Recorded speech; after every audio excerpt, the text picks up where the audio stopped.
Jordan and Gretzky, Serena and Ruth. Remembering great ones is easy to do. But what about the no-names who spent their whole lives long snapping footballs and catching sack flies? They're guys, remember that guy.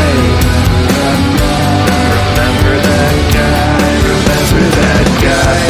Remember that guy. Remember that guy.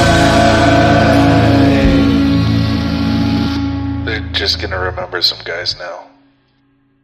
Backdoor slider too far outside, and the count is full. 3 balls, 2 strikes.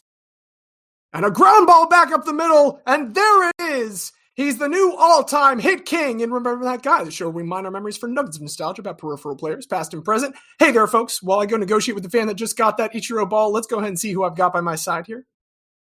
Diaz with you once again, and we have a very special guest for you this week. It's the man who... he might have tipped off that pitch. There's a lot of controversy. We're going to dive into it a little more. Please introduce yourself. Yeah, it's a bad memory for me. I don't like to get into it, but we actually do have an even more very special guest, Resident NPB Historian. Please introduce yourself. Hi, my name is Evan. I'm the mind behind Gaijin Baseball. It's so lovely to have you on here. By the way, Diaz, the guy you were looking for, because I had a feeling you were going to try and put Xavier in this position, is Ryan Drees. Ryan Drees is the Texas Rangers pitcher that gave up the 257th and 258th hit to Ichiro Suzuki in that game. Ryan Drees joins Kenrich Williams as the person that enabled greatness, to go with getting scored on by LeBron. But yes, Evan, it is lovely to have you on as we kick it off with that Ichiro. You are an NPB expert, and we're excited to talk to you about that in a little bit. Before we do that, though, I do need to check in real quick. With Diaz, I need to know, Diaz, is there anything that's making memories for you right now? It's some great memories, James. You know, people who listened last week, they're going to know that I was hyping up Jalen. I said Jalen is what we need for Philadelphia to win a championship.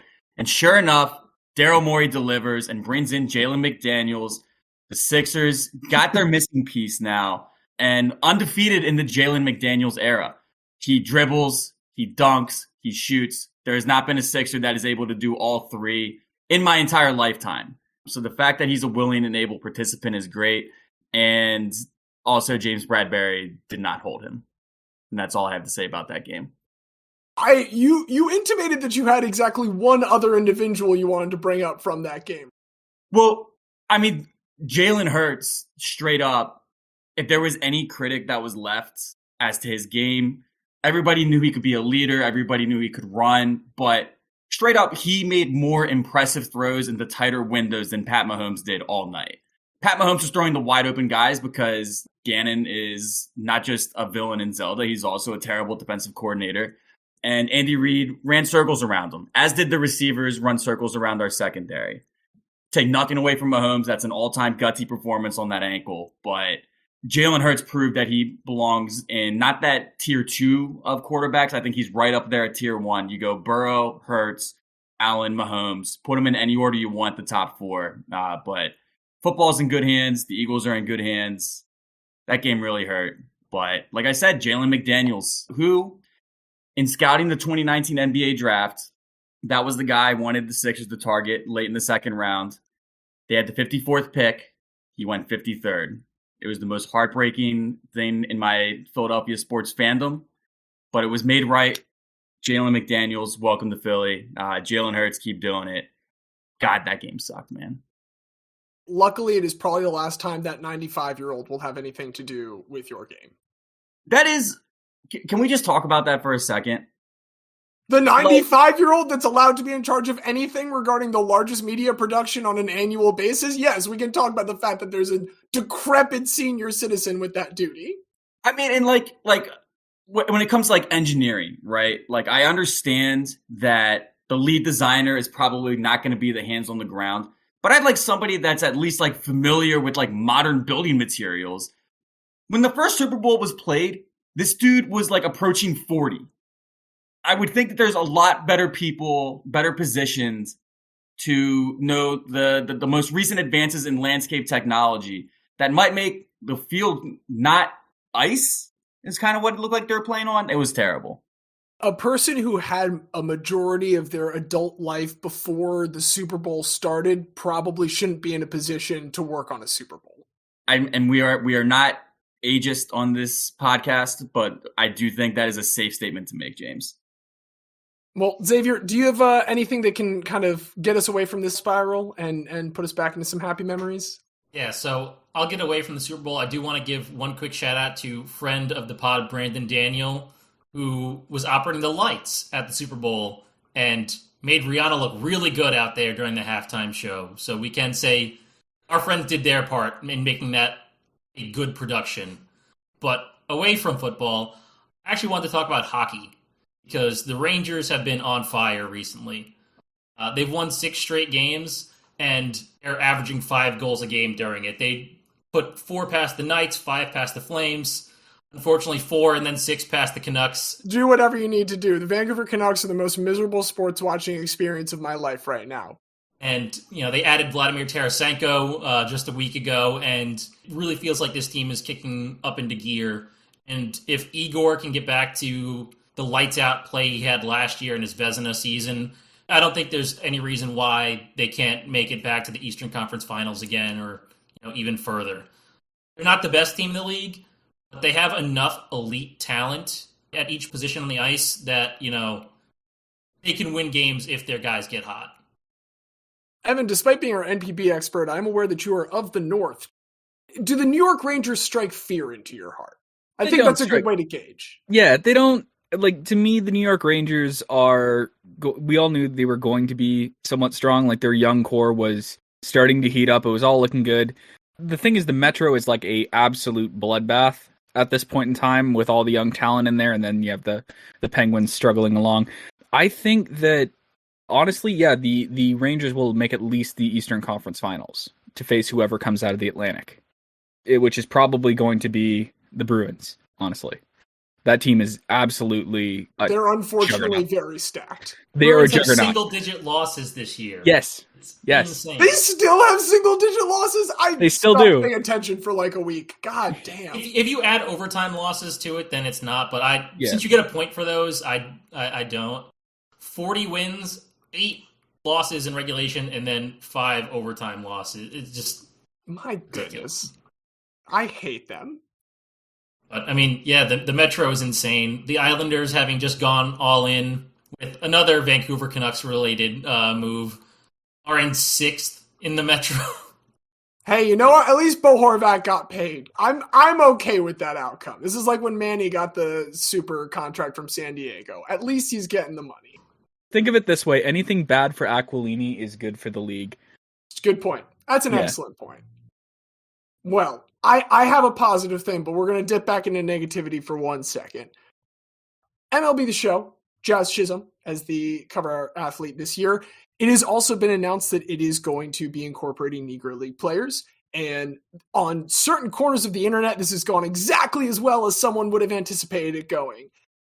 I just want to take one moment to rant calmly for a little bit.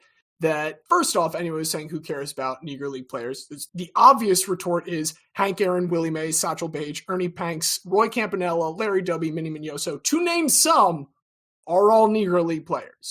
So ignorance of that is just like ignorance of basic baseball history. Secondly, it has never been easier to find information. Fangraphs just this week has updated with their Negro League stats, and I just hate that people are proud of being ignorant of any of these things and then choosing to remain ignorant when it is made very, very easy to not be that way.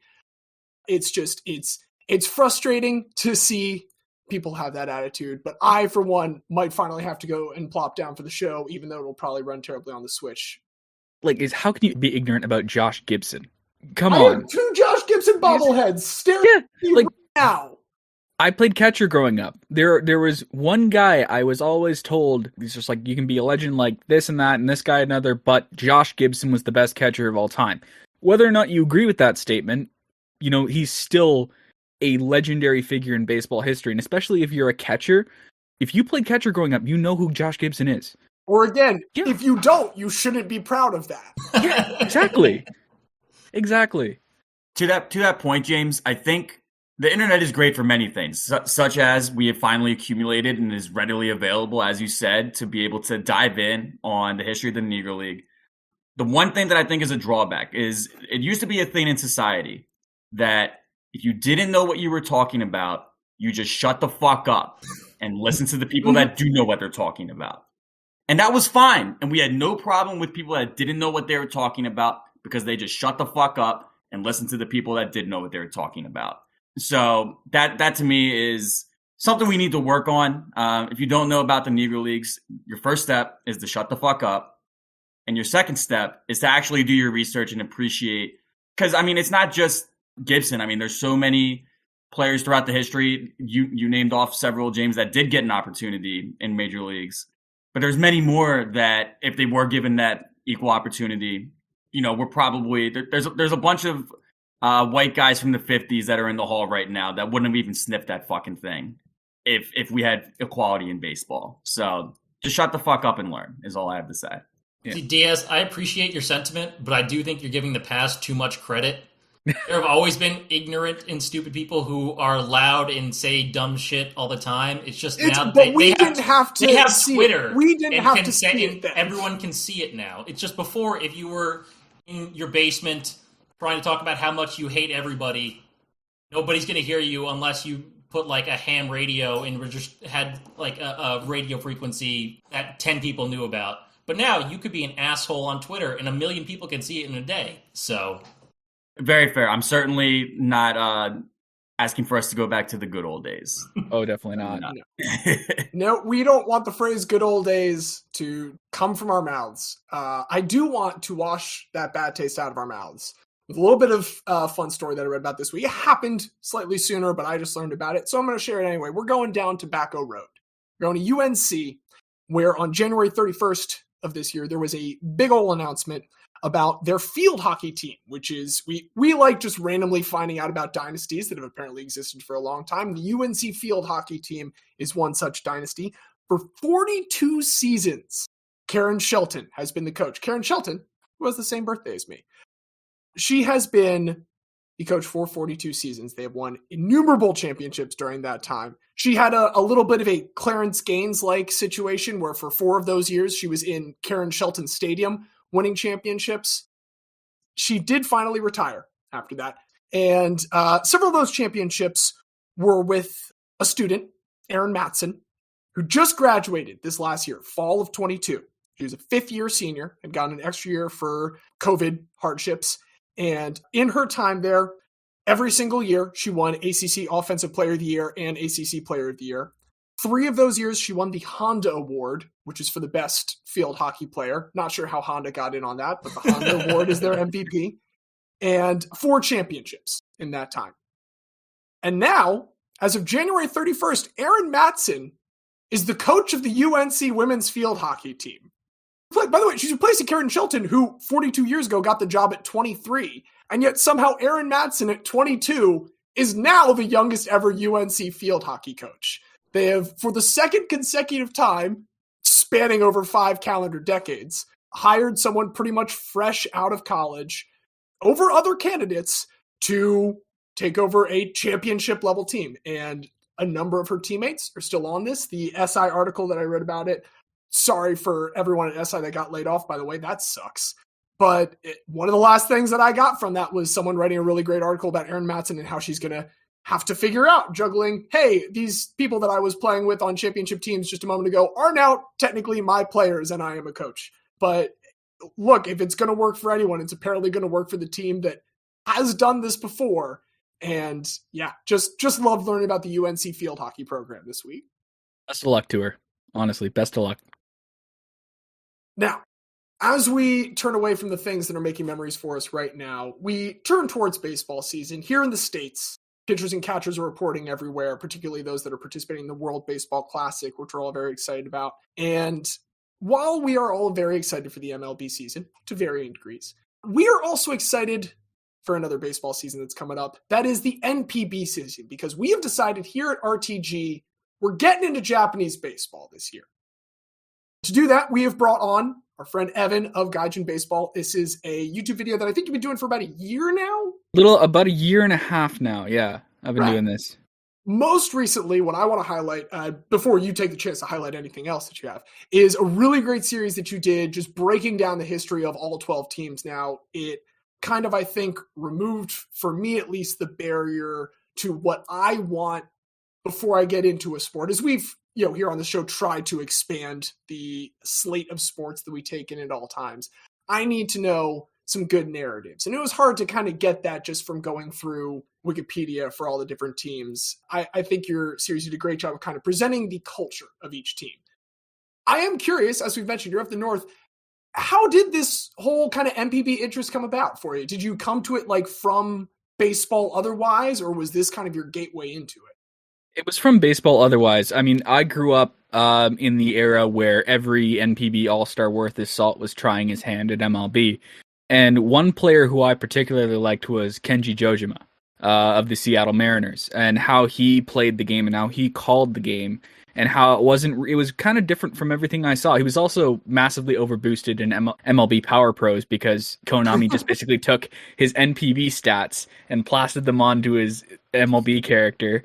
And he was really good in that game, and I decided to watch more, catch the Seattle Mariners whenever they were on, when Jojima was playing for them. And I remember seeing the time when Jesse Barfield's son, I forget his name, Josh, just went full pelt into him, knocked him over. Jojima held onto the ball, and then got up looking like he was going to kill him. It was like he just gets up and he stares daggers, and had his pitcher not come in and be like, "Yeah, awesome, you got him out." I fully believe we would have seen a brawl. Much worse. Oh yes, but yeah, he's like watching more and more clips of him, and then I found out more about his whole story. I actually talked with one of his former pitchers, Rod Pedraza, who was connected to over Reddit, because he just kind of showed up under a post of something he was remotely involved in. And it's just like, oh, hey, Rod Pedraza's here. All right. Like the 1999 Japan series, their first title, and I believe they won it in... it's their first title in like nearly over 40 years. Mm-hmm. And it's just, you watch how Pedraza and Jojima work together on that final at-bat, and it was glorious. So I played catcher a bunch, and I kind of, like, I knew a few teams. And then I started to delve into it more, and around 2016, when I was a freshman at university, I went on a Wikipedia deep dive late one night, and then I started to look up, because like the team was sparing, so I decided to go, how about I just look up these teams in Japanese, on Japanese Wikipedia. Sure. The Japanese Wikipedia page for each team is about like 10 times as long as the English one, because it's everything. And then you're just like, oh, this goes deep. Oh, this goes real deep. And I read about how the Hiroshima Carp essentially staved off contraction by playing their hearts out in 1952, and I'm like, that's my team. And it was at a time when the Carp were really good, so I started watching games, and one thing led to another, and I do this now. Right. So you've talked about like being able to watch the games. Do you find it easy to kind of like participate in real time with the league? Is there like, what have you kind of done to have that like media diet during the NPB season? It's because during the week, games start at about 5 a.m. Eastern time. So it's something I started doing, is I started getting up at 5 a.m, not so much to go to work or anything, but to watch baseball. And then I would use that as I was getting ready for, like, during the summer when I was getting ready for work, or in the fall when I'm getting ready for class. I'd just have it on and I'd be watching it, like in the kitchen while I'm making breakfast and something like that. And then that led to more and more stuff. I remember watching, like, one of the saddest I've been on a morning was 2017 Central League Climax Series, the second round. So basically the version of the pennant, the championship series. Yeah, for the pennant. And it was like a gut-wrenching loss to the Bay Stars, who weren't supposed to be anywhere close to the Carp that year, and they were on this own miracle run. And I'm just sitting there, like, after watching Ohtani destroy my team in the 2016 Japan series. It was just like, we can get back, we can do this now. Ah, crap. Like, that was a painful way to watch a team lose, but it hardened my my love for the club, and that's all that really mattered. And the good thing with the NPB baseball timing is that's probably the worst your day's going to be out of the way right there. Yeah, exactly. Yeah, nothing can hurt me more than the loss, my team losing first thing in the morning. That's how I carry myself sometimes. It's one of the things someone has always asked me, like, why don't you do a video on the 2016 Japan series? Otani was in it. You could get so many views. And I'm like, I'm still processing that 7 years later. It still hurts, because I had chosen my team. We'd gone on this miracle run. Great. We're in the finals. And then Otani just completely, ugh. It was about being the best player in like the history of baseball. Yeah, current Blue Jay Anthony Bass, the pitcher, he walked off a game too, which was particularly, crippling. He's like, oh, he's a relief pitcher. He's not going to know how to hit. Famous last words. Yeah, well, he didn't walk off a game. He put a winning run on board. For hurting at any capacity at the plate is painful. Oh yeah. One thing that's the same no matter where you're watching your baseball is losing sucks, right? Oh yeah. But I was wondering if, being our foremost expert, to the listeners who may not know as much about NPB, could you describe maybe the biggest way in which the on-field product is different than what somebody who's maybe only used to American baseball? A lot more balls in play. It's simple as that. A lot more balls in play. 3TO is three true outcomes for this. It's really something only a few hitters go for. Your Murakamis, your Kazuma Okamotos, your big power guys. Most guys, there's a good amount of guys who don't hit for power and instead hit for contact, and that's something that's become a bit of a lost art in Major League Baseball. And it's a lot more fun, especially when you watch teams that have really good defenders, just watching them do wizardry with balls come close. My Pacific League team is the Saitama Seibu Lions. Their middle infield consists of two of the best defenders in the league, with Sosuke Genda and Shuta Tonosaki, and it's just brilliant to watch them work together, Well, and it makes fielding that much more important, right? Because as you said in the video you did for my favorite team, Hanshin Tigers, we'll get into that later. Big guy hit ball far. That's kind of all we're worried about here in America. Yeah. But when you're going to have more balls in play, it makes defense that much more important over there. Mm-hmm. Yeah, absolutely. Not to say defense isn't important in Major League Baseball, but I think that was one of the key things of Moneyball when the Oakland A's did what they did. It's just defense isn't really important. That was one of their whole key things, is we can just do hitting. And and the fact that it sort of worked led to more teams copying the style, and defense in MLB steadily got worse and worse.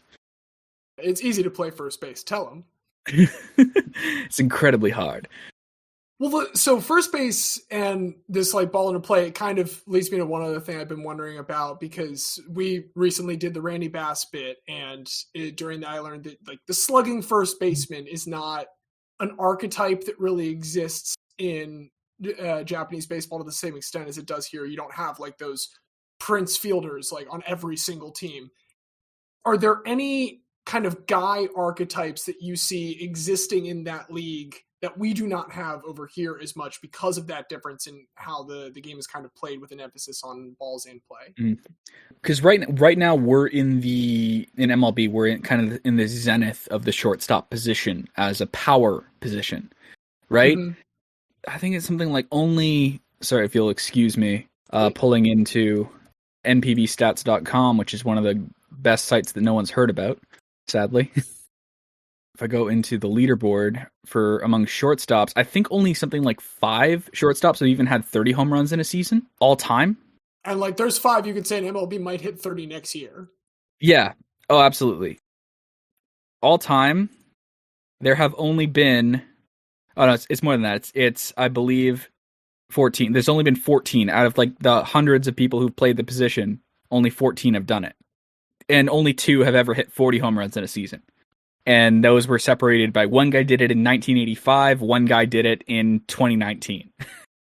If we're kind of adding on to that the idea that everyone is this defensive wizard, you're saying it's a lot like Ozzie Smith is still kind of the mold that shortstops are made in. Ozzie Smith, yeah, so you have the guy like Sosuke Genda, who's the current shortstop for the Saitama Seibu Lions. He is a very Ozzie Smith archetype. He can still hit double-digit home runs, but he's more of a guy who will put it into the gap and set the table for the big bats that come up after him. But Sosuke Genda, is the kind of archetype that a lot of shortstops base themselves off of. And if we want to look at a complete 5-tool shortstop, there has only been 2 in the entire history of the league. Those being Hayato Sakamoto, who's currently playing for the Yomiuri Giants, and Yasumitsu Toyota, who played for the Nishitetsu Lions in the late 50s. He was kind of like the only 5-tool shortstop before Sakamoto came along. When does the Nishitetsu, sorry, not to like stomp on it, Yeah. this is if anyone's going to be discussing the Lions, but when does Nishitetsu switch to Saitama Seibu Lions? So Nishitetsu Lions was from 1951 because they originally owned a team called the Clippers, and they merged with a team called the Nishi Nippon Pirates to create the Nishitetsu Lions. They owned the team until, I believe, 1972. They sold it to a shell company, the Fukuoka Baseball Company. They became the Taiheiyo Club Lions thanks to sponsorship. That was until 1977 when a Crown Lighter got sponsorship for 2 years, and then Seibu bought them in 1979. I remember fucking cackling when I got to that part of the video with Crown Lighter. Is this like Crown Lighter? Okay, like of all the businesses and like it was like this holding company that had decided to put sponsorship on. It's like of all the companies you own, the holding company decided to go with the lighter company. Which, you know, actually, what's funny is the stuff, like their kit from that era, actually looks pretty solid. It's something I would wear. But, like, at the same time, you have to grapple with the fact that it's Crown Lighter Lions. It's fire. Exactly. Yeah. Do they still have Kimba the White Lion as their logo, though? It's Leo the Lion, not Kimba. Leo. Isn't it like a loving ripoff of Kimba the White Lion? It's the same guy who made Kimba the White Lion who drew Leo the Lion. Cool. So, yeah, Leo's back on the sleeve this year, which is something I'm very happy about. But he's not on the cap anymore like he was on the cap from 1979 till 2008. So I'm going to go so niche here, but like, so it's like in like metal music, like Megadeth is Leo because in a way, it was all Metallica. Yeah, kind of in a way, yeah. See that coming from a mile away, Diaz, but that's a very good comparison. It's been a while, but I used to be a headbanger back in my youth. This might be the first time I've ever heard you say Megadeth. I played bass in a metal band in university, so don't worry about it. Okay, there we go. Good. I was worried I no there for a second. Diaz, speaking of your interests, you've already kind of intimated what your team is. So I think if we're going to get around to like kind of introducing who we are now, wholeheartedly throwing our support behind, you're as good of a person as any to get started.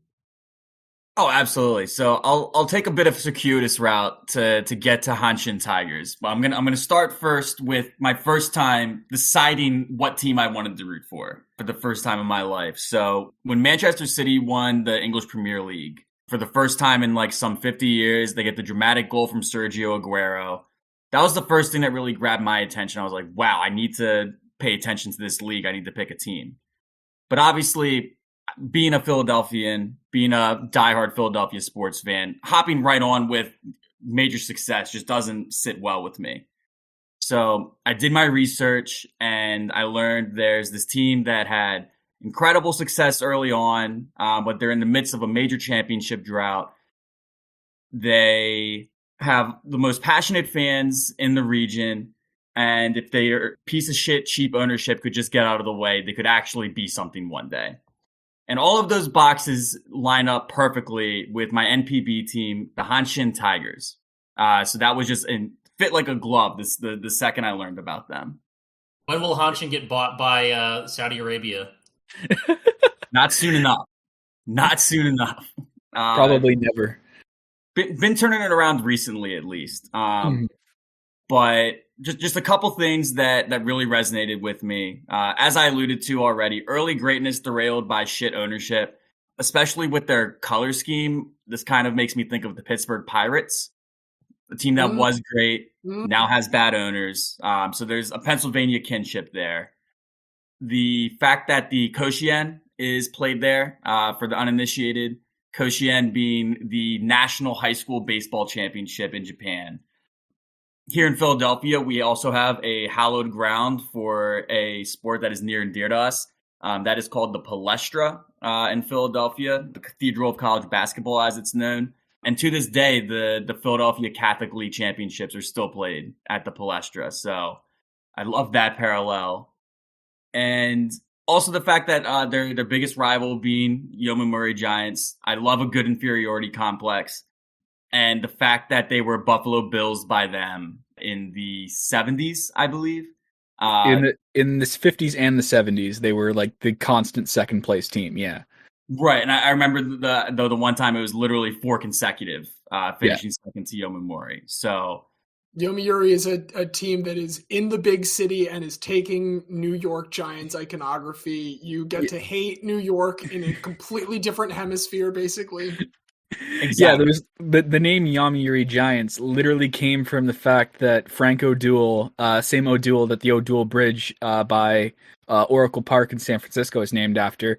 He basically said, Tokyo's the New York of Japan, so why not name yourself after a New York-based MLB club? Go for it. And that's why they did. It's a good pitch.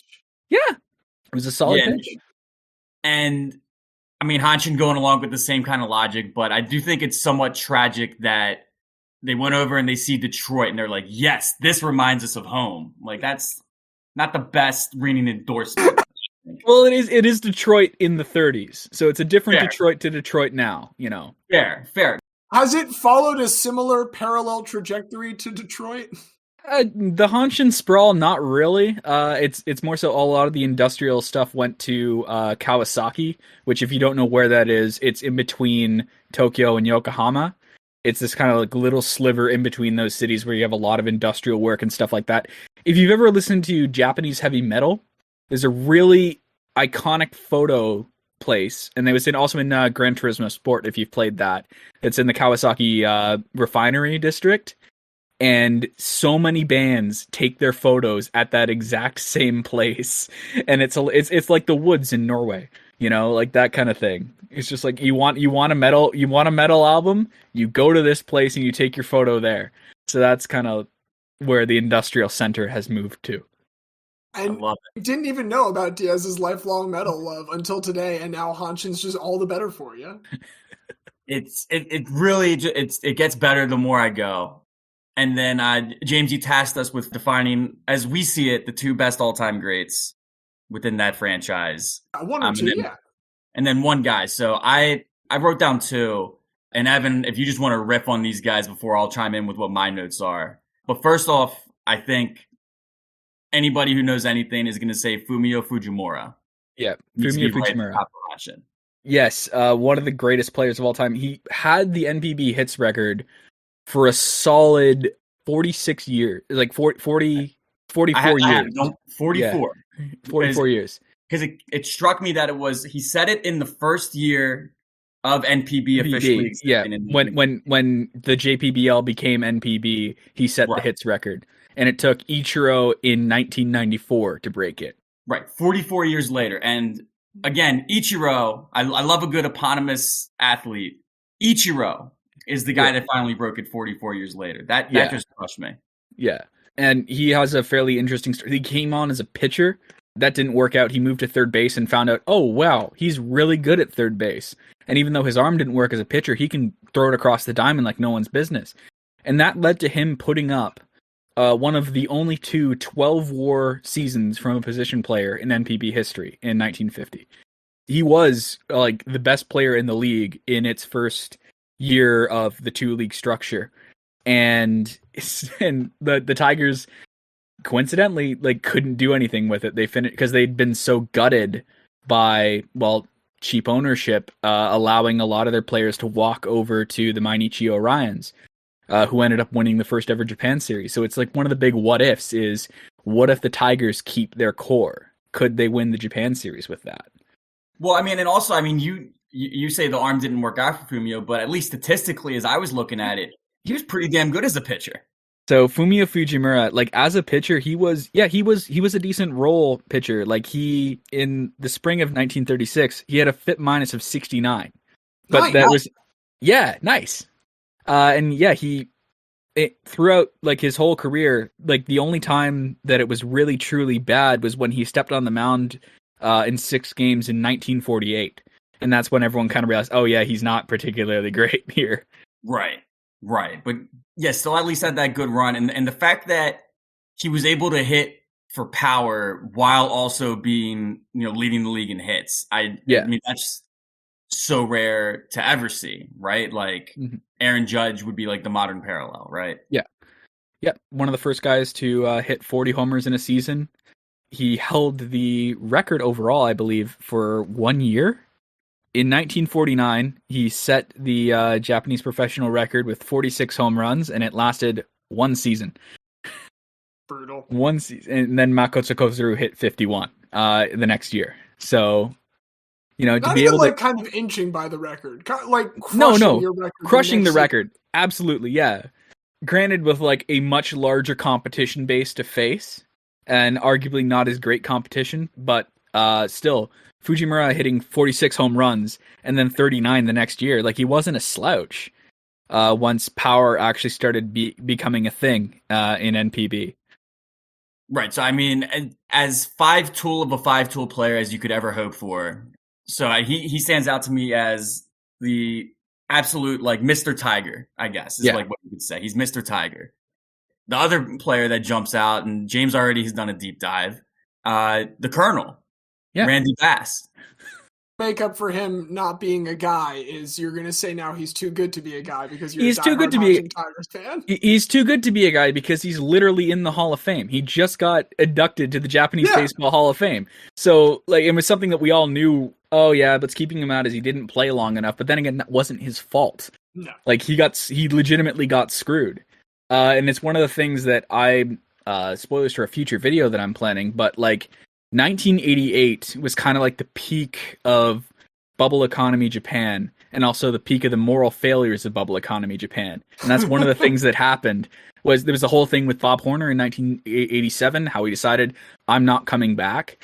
Then you had Bass get screwed in 88, and then you had two legendary teams get sold. The Nankai Hawks and the Hankyu Braves both ended up getting sold against the wishes of the people who had founded them. But they had died, so no one cared. So we can sell them now, like that kind of thing. And just to cliff notes that screw job, Randy Bass left Japan because his son had brain cancer. The team was cool with it. Then the team needed money, tried to say they weren't cool with it. Randy recorded them. The GM killed himself. Yes.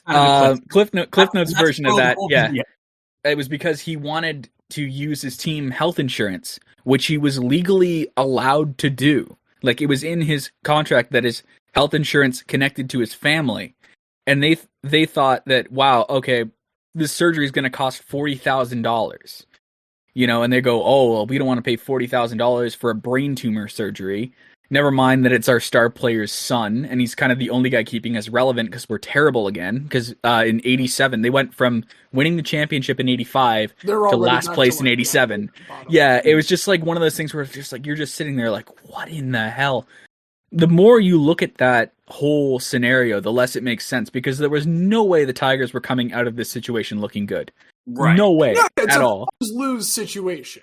Yeah, absolutely. It's a complete lose situation, because it also meant that they did end up winning in the end because the next year they went out and they got Cecil Fielder, but that was the only reason they got Cecil Fielder was because they were like, oh crap, we need someone. Oh, this guy's a good power bat. He's behind people on the Blue Jays. Let's go grab him and see how that works. But then again, they only got one season out of Cecil Fielder as well.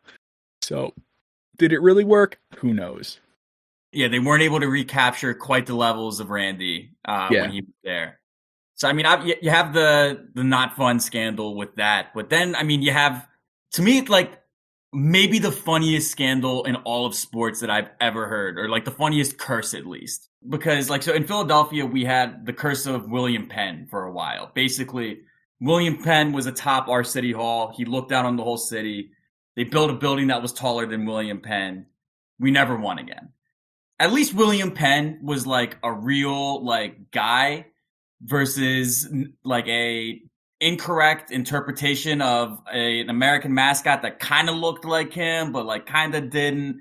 Could you just, I guess, cliff notes the whole Colonel saga, the curse of the Colonel, for our listeners? So after the Tigers won the 1985 CL pennant, that was their first pennant in 21 years. their fans went absolutely crazy. I've seen the footage of it. They're just like pouring through they're by the Dotonbori Canal in Osaka's theater district. The Dotonbori Canal nowadays is like super nice. It's like Osaka's Times Square almost. Everything is like you have all these, built up areas to walk around the canal and all that stuff. In the 80s, it was a back alley, essentially.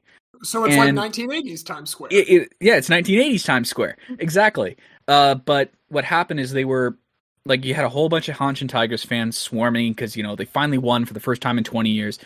And they start chanting the name of their leadoff hitter. And they start doing his cheer song. And then they find a guy who looks like him, grab him, and chuck him in the river. And so they do that with the second guy too. And then they get to Bass. Well, they can't find an American in the crowd because, this is the 80s. There are Americans in Osaka, obviously, but they've all, generally stayed in, they're here on business. They're staying in their hotel, or they've been advised, like, don't go out. There's going to be a lot of rowdy people in the streets tonight. I wouldn't go out. So what they do is they go and they find a KFC. They see the Colonel Sanders statue out front of the KFC and they go, good enough. The manager tries to stop them, gets the absolute shit kicked out of him. So he retreats behind the thing. He retreats behind the counter. They rip the statue out of the ground and carry it towards the canal. And all this time, Bass's cheering song is echoing through the neighborhood. And then they chuck it in the canal. And then they go on and they win. And then they immediately fall off a cliff. And a lot of people have said, oh, it's the Colonel's ghost who has cursed the team for disrespecting his image. In that kind of sense. Was Colonel Sanders alive at the time, though? That would be it'd be really funny if Colonel Sanders was alive at the time this happened. 80? Oh, yeah, he's still alive in the 80s. No, he died in 1980. So 1980, darn. I'm thinking of Dave from Wendy's. Dave from Wendy's was still alive. I'm mixing up my so fast food mascot there's founders. a bit of a darker side of the curse which I more subscribe to. When they won their next pennant in 2003, they'd been terrible throughout the 90s. They'd done a lot of stupid decisions, but that can be excused to just bad ownership. When they won the second pennant in 2003, they did it again. And they found this one kid, I think he was 17 or 18. I believe he was Hafu, too. I think he was like half Persian or something like that. They decided he looked a lot like George Arias. And they chucked him in. And he ended up drowning.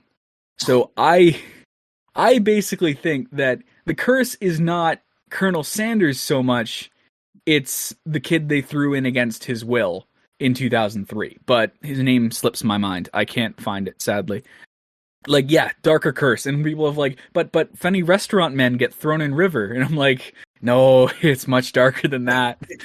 Not the statue; it's the real living. Well, not the real living ghost, but it's the real guy who died, and that's why they didn't do it in 2005. Like when they won the pennant again in 2005, only to get absolutely trounced in the worst beatdown in Japan Series history.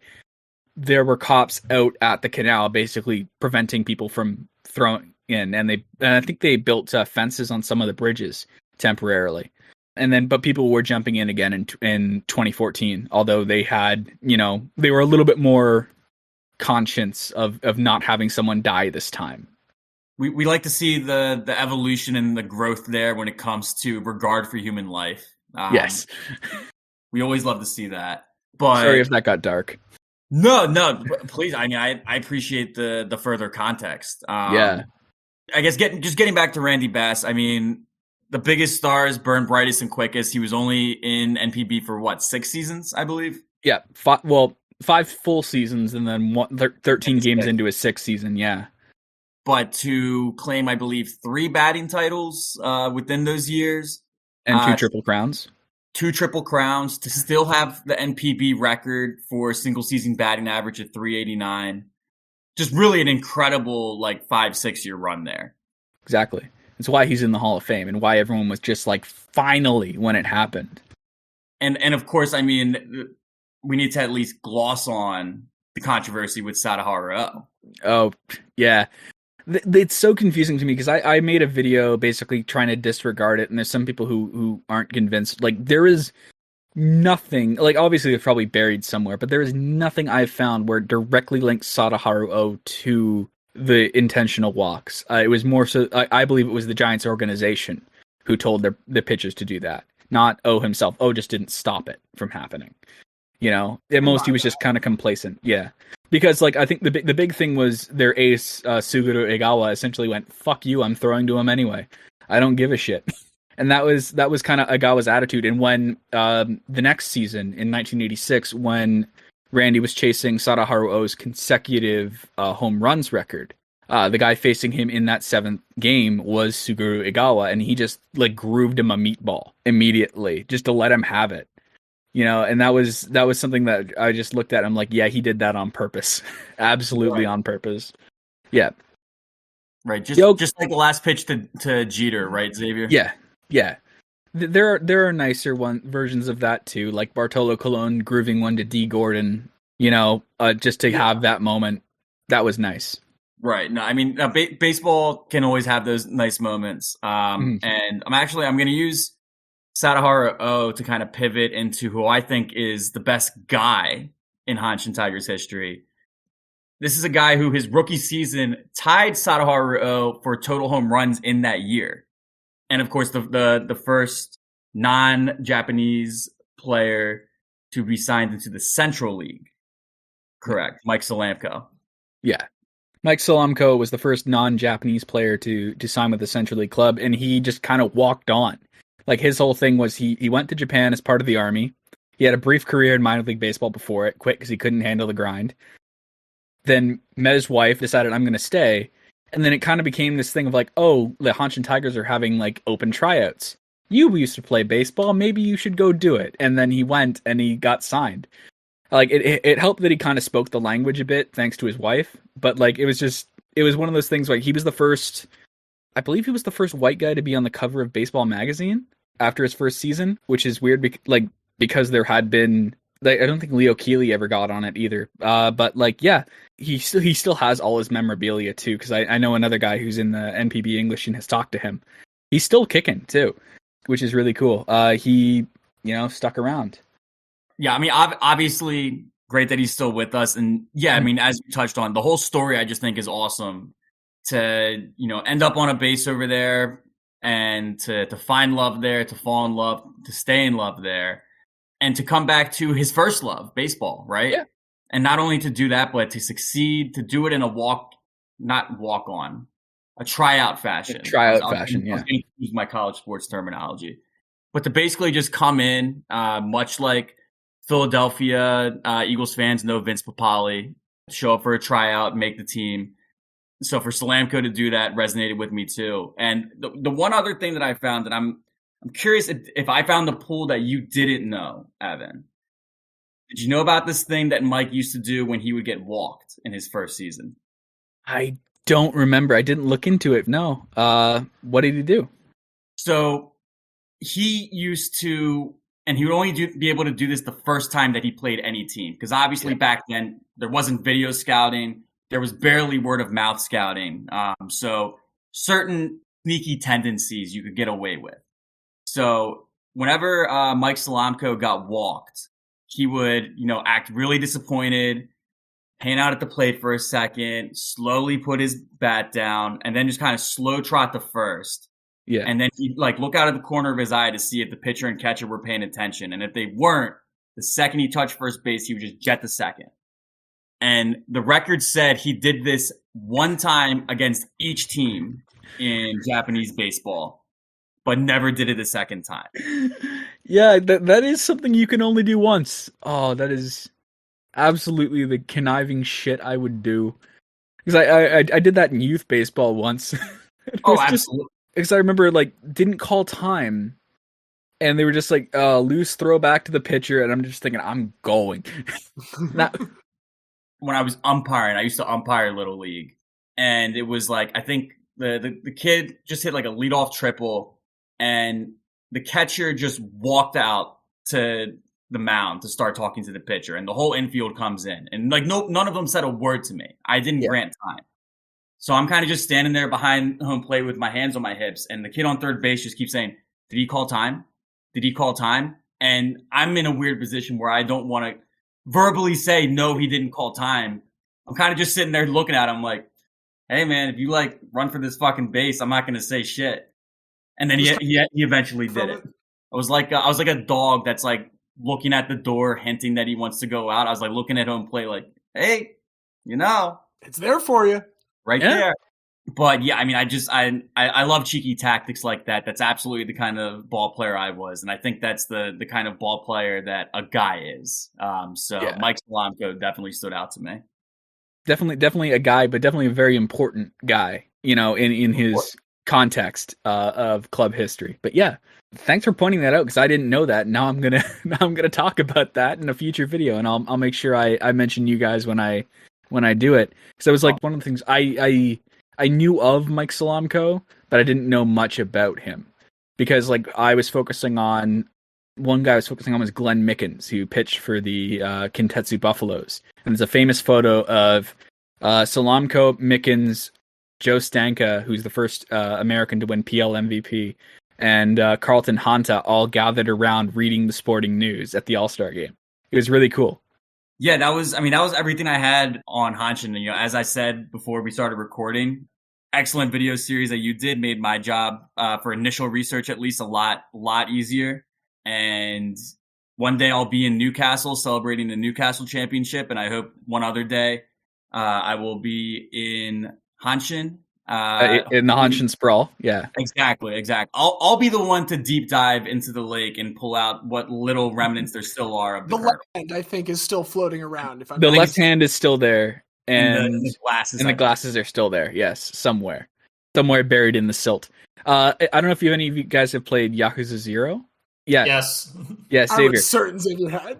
Yeah. So, do you know that there's a Curse of the Colonel reference in Yakuza 0? Ooh. When Majima is going down the boat in the Sotenbori Canal, which is totally different from the Dotonbori Canal. But as he's going down, there's a statue of one of like the fast food joints in the game that's floating in the thing. And it's meant to be a reference to the Curse of the. It must be a reference to the Colonel, which is like as he's going down the elevator from the boat down into the fighting arena underneath Osaka, because of course it's a Yakuza game. They got to do something like that. It's a really fun little tidbit. It's referenced in a lot of Japanese culture. Granted, if you're watching something that is or playing something that is set in Osaka, I guarantee you there's going to be a Curse of the Colonel reference buried somewhere in there, which I think is really cool. Oh, also the Colonel Sanders statue, after that was found in 2014, when they made the Japan series again, every single Colonel Sanders statue in Osaka and Kobe. Inside, right? It was not inside. They were bolted down. they bolted all of them down. And this is the greasing the light poles equivalent. Oh yeah, for Philadelphia with Osaka. Exactly. Bolt the statues, grease the poles. Yeah. Here's the thing. That Colonel Sanders statue, where they put it is they put it at a KFC near Koshen Stadium. So it's pretty much just mocking them at this point.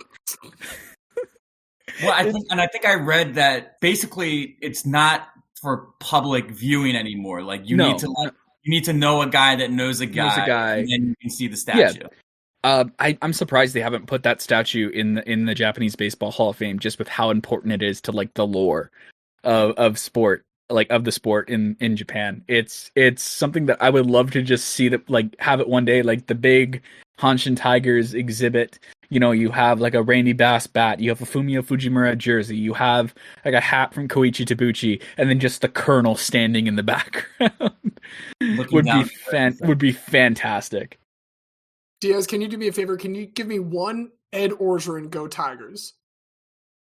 Go Tigers. Perfect. Well, there we go. That's one team down. Xavier, you feel like going second? I'll go second.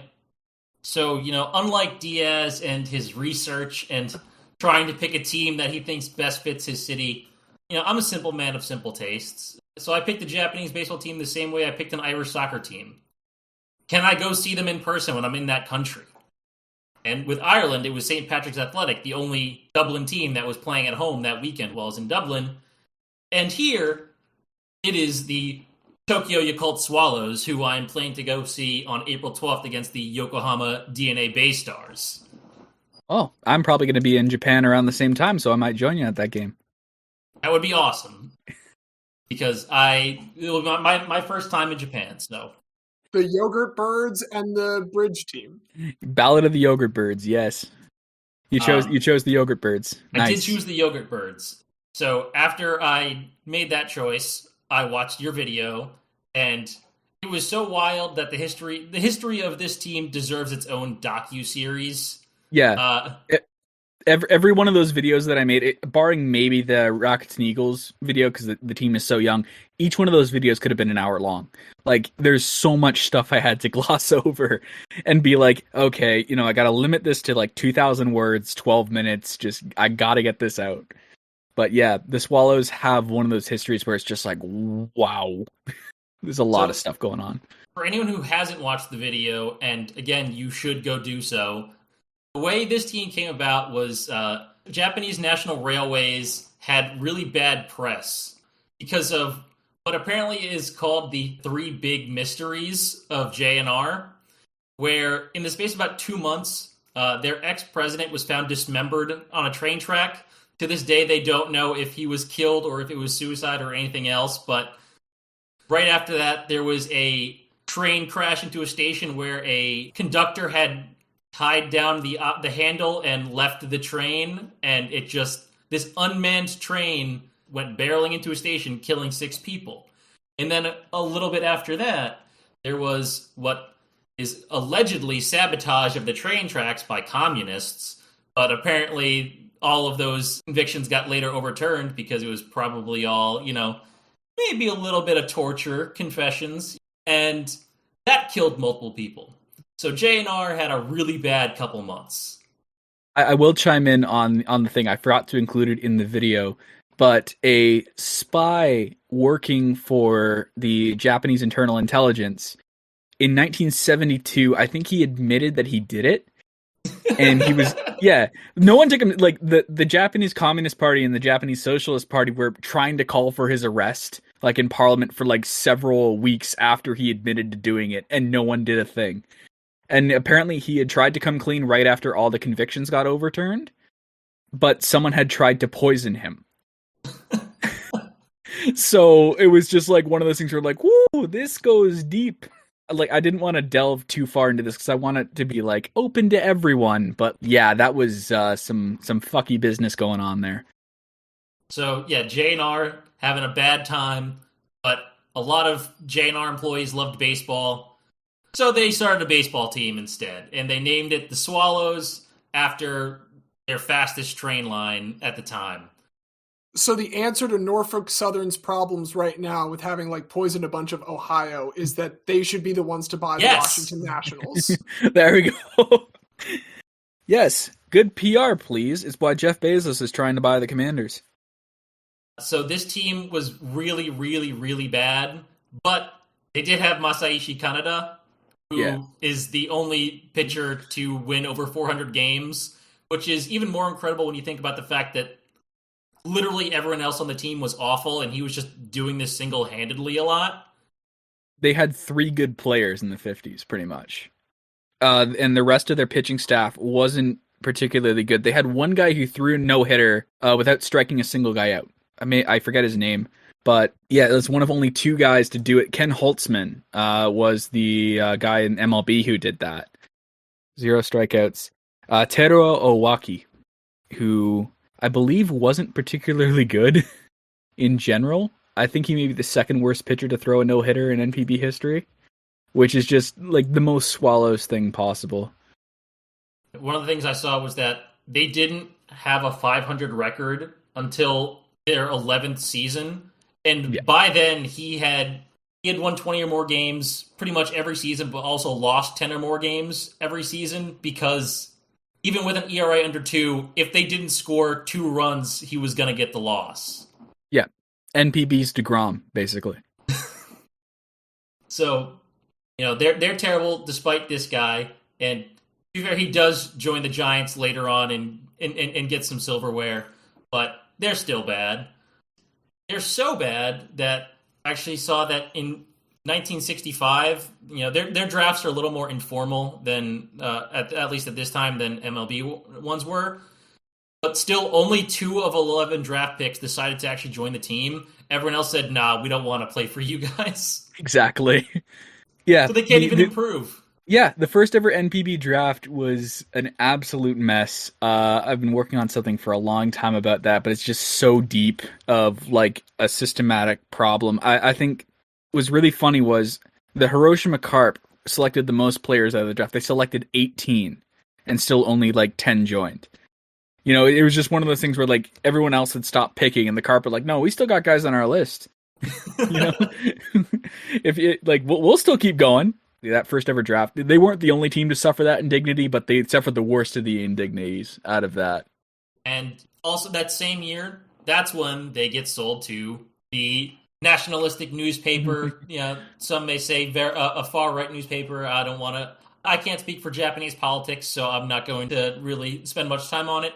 But they did have Astro Boy, so that becomes their mascot, and they're the Sankei Adams, and that's fantastic, because if you're going to be owned by a terrible company, at least get a really cool anime mascot. Exactly. Xavier, if you don't get Astro Boy piece of merch while you're over there, I'm going to be so thoroughly disappointed. I mean, I'll try, but I don't know if... I don't think they sell it anymore because they don't really have the copyright, but I know Ebbets Field Flannels sells a jersey, a pullover, a hoodie, and a hat. But the hat is not a correct hat. So, if you want to pay a stupid amount of money, you can get one off Ebbets Field, which is I can do that. Not sponsored. So here's a question: are there like thrift shops that one could try and go to in Tokyo to look for? Because that's where I buy most of my stuff. Yeah, from. like I'm you just can going to Goodwill. The thing is with the thrift shops, like Japanese thrifting is amazing, but you probably find stuff from the 80s. You probably wouldn't find stuff from the late 60s, early 70s when they were called the Adams. So. Okay, Xavier, I will not disown you if you can't get it, because it does seem like this is a difficult task. I will try. I'm bringing 2 suitcases, one inside the other, because then I'm just going to bring back a second suitcase of all the stuff I buy in Japan. If I can find it, I'm prepared to be very, very bad with my money while I'm there. Absolutely. We're free to go over for the first time in 2 years. Let's boost that tourism income. So they continue to suck, though, as the Adams. And just 5 years later, they get sold to the probiotic yogurt company Yakult and become the Swallows again. As Evan puts so eloquently in his video, their entire board is Yomiuri Giants fans. Yes. And every time they beat a team, that city buys less yogurt. So they have zero incentive to invest in the team and continue to be absolutely awful. But they luck into it because they end up, let's hire a former Giant to manage our team. So they hired, they first hired Osamu Mihara, who is literally the first ever Yomiuri Giant. Well, the team that became the Yomiuri Giants. He was the first guy they ever signed all the way back in 1934. And then they brought in NPB's Mike Keenan. What's his name? I'm killing myself here with the names and such. Tatsuro Hirooka. And then he ends up turning the team around. That's the Charlie Manuel years. Yeah, the Charlie Manuel years. What was really funny to me is in the modern day, Charlie Manuel would have been cut after his first year. Because he had an awful first year. He had like an 80 WRC plus, negative 0.7 WAR. In the modern days, he would have been cut. But then he turned around and set the team home run record the next year. I thought it was hilarious when I looked into this, and it's like, oh yeah, he hits over 300 with 39 homers and over 100 RBIs as a 34-year-old, and they win. They win the title. And then they immediately pull Marlins and fire sale everything, and Charlie Manuel's gone, goes to the Buffaloes, and I think that year he was on pace to set a home run record, then got hit in the face and was in the hospital for 6 weeks, came right back out and still won MVP. Yeah, came back out wearing a football face guard on the front of his helmet, which was the story, I believe, is that they were like, well, we want to get this. So they went to, I believe, Osaka University, because people don't know this, but Kansai is the home of Japanese university football. like, ironically, a lot of the biggest, most successful university American football clubs are based in Kyoto. So you have the Kansai League, you got 4 teams in Kyoto, 1 team in Osaka, and 3 in Kobe, I believe. So they went to Osaka University, they grabbed a face guard, just threw it on a double-flapped helmet and gave it to him and went, okay, perfect, there you go. That's so fantastic. I didn't look enough into it, but based on everything else I've seen, it would not surprise me if they intentionally hit him in the face there, but yeah, it was. Don't want to allege anything. Like, the pitcher still claims it was an accident to this day, but everyone who had a brain was just like, that was so intentional. And they tried to when Manuel came back, his team, the Lotte Orions, who are now the Chiba Lotte Marines, they tried to stage an apology, and the Buffaloes refused, and the Buffaloes basically said, if you really were sorry, you would have gone and visited him in the hospital. He never left Japan. He didn't go back to the States to get surgery like he wanted. We convinced him to stay and get surgery in Japan. And you still didn't come and visit him and say you were sorry. So that's why they just completely believe it was intentional. I do want to give a brief aside, just to talk about their stadium, the Meiji Jingu Stadium, which is the 4th oldest in the world that's still active. And apparently the Japanese government's been trying to get rid of it for years. And I was reading all these articles about activists essentially trying to push back because, like, this is one of the greenest and nicest areas in Tokyo, and they want to raise everything to make high-end developments, and everyone's like, no, we don't want this. And thankfully that means that I should be able to go attend a game in this stadium that's been around since 1926 and hosted Lou Gehrig and Babe Ruth and during an exhibition series in 1934, but it's only behind Wrigley, Fenway, and Koshien. So, I hope that they save it. The whole thing reeks of corporate fuckery and is probably going to be battled in the courts for a couple years because also they're trying to tear down the rugby stadium that's next to it. And the rugby stadium is like the birthplace of Japanese rugby. Like a literal, I think it was not the emperor who came after Meiji, his brother set up that stadium. So it's kind of like both of these places are very important to 2 very important sports in Japan because rugby is pretty big in Japan. And to have them both be torn down, even though they're going to be rebuilt, it's still not the same. Like, because what they want to do, it's the most pointless thing. They want to switch places. They want to put the rugby stadium where the baseball stadium is, and they want to put the baseball stadium where the rugby stadium is. It all makes no sense. And locals were apparently also not told about it, like, because they have to have a public inquiry about this thing under law. And they did it in such a sneaky way that no one heard about the public inquiry. And you have a bunch of locals now who are going, wait, we were never told about this. Oh, but you were back in 2016. Yeah, no, we weren't.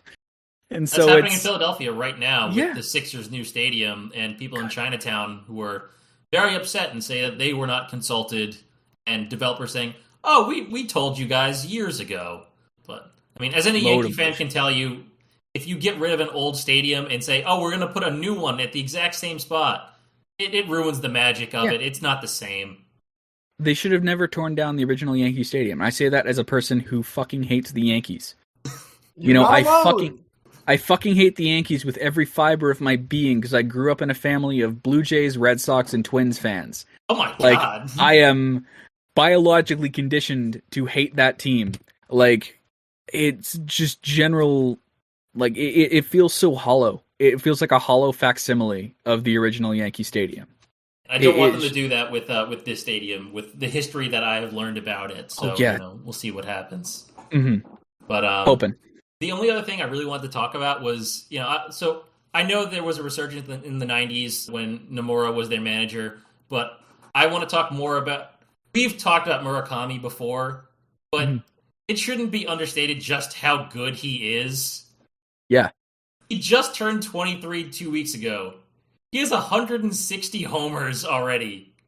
And he also put up a 221 WRC plus, which was first in the league. He's one of only 2 guys to put up a 200 last year, the other being Masataka Yoshida. And I believe that is the highest single season performance by any qualified hitter since, his teammate Vladimir Valentin in 2013. But it is the 16th best offensive season in NPB history. And I believe this 22-year-old. Yeah. Just had to go and check. That is higher than Aaron Judge's OPS plus last Yes. year. Aaron Judge had 211. Yeah. So, but when you take out Sadaharu O, it's the 7th best season when you take out Sadaharu O. It's essentially the take out Babe Ruth from the top 10 and then look at everybody else. Yeah, because if you look at the top 10, it's Sadaharu O, Sadaharu O, Sadaharu O, Sadaharu O, Randy Bass, Alex Cabrera, Hiroshi Oshita, Shigeru Nagashima, Sadaharu O, Sadaharu O, Sadaharu O. You know, and it's pretty much him versus the world. That's why he is the I had my one of my sports writing instructors basically go never call anyone the GOAT, and I'm like, this there is no one who comes close. And the fact that Murakami could even put up a season in his atmosphere is it with modern stuff. They're watching you, they're learning your tendencies, they're trying to figure you out, and they're shifting against him too.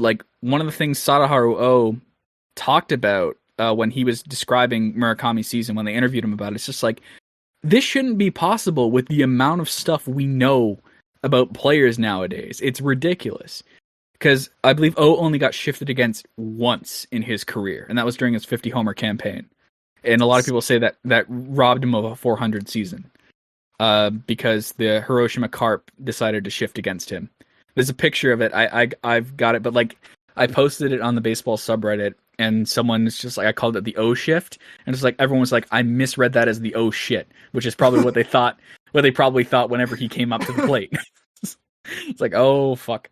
The oh shit shift. Perfect. Yeah, exactly. Yeah, so I mean, I saw that he was the first Central League player to hit for the Triple Crown since Randy Bass, and the first position player since O to win the Central League MVP unanimously, which is just, that's incredible company. Just signed a new 3-year deal, but it mandates that he gets posted after the 2025 season.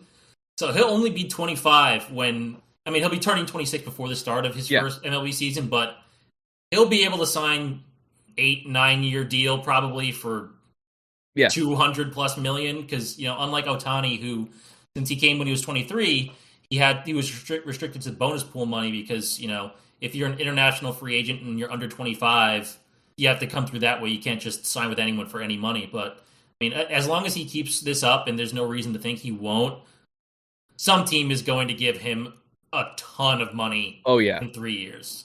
And I can't wait to see what he does in the World Baseball Classic, because when he gets going, when he goes on a tear, he is the scariest man alive. I think the funny thing is when he hit his 55th home run, the guy who faced it was Taisei Ota, who is the Giants' rookie closer, who was having a season for the ages, closing out games. And they zoom in on Taisei's face, and he looks fucking scared shitless. He is breathing heavy. He's just okay, here we fucking go. And there was another, when he hit one off of Matt Shoemaker, who is playing for the Giants this year. Shoemaker just looks up and screams, "Fuck!" And they caught it on. They didn't get the audio, obviously, but they cut to it on a replay of him just screaming "fuck" at the top of his lung because he feels like he gave a bad pitch. It was a fun year to just watch him crush pitching. I think he went he reached base safely, and I think 13 consecutive plate appearances or more than that at one stretch of the season. One stretch when they took on the Yokohama Bay Stars, who remind you, finished second. It wasn't a bad team, and he just completely and utterly destroyed them. That was at the point where it's just we're not worthy. This is why I thought so quickly, the Swallows are going to repeat. The Swallows are going to do it. They're going to repeat, especially when Yamamoto went down in Game 1 of the Japan series, their best pitcher. But they rightly focused everything on Murakami and shutting Murakami down, and it worked. The Buffaloes won. But yeah, absolute historic shit we're seeing right now, which is really fun, but it's also not fun for me as an NPB person, because it's just everyone's just when's he coming over? Why can't he come over tomorrow? Why can't he do this? And I'm just shut up. It's not a farm system. Yeah, appreciate what you're watching.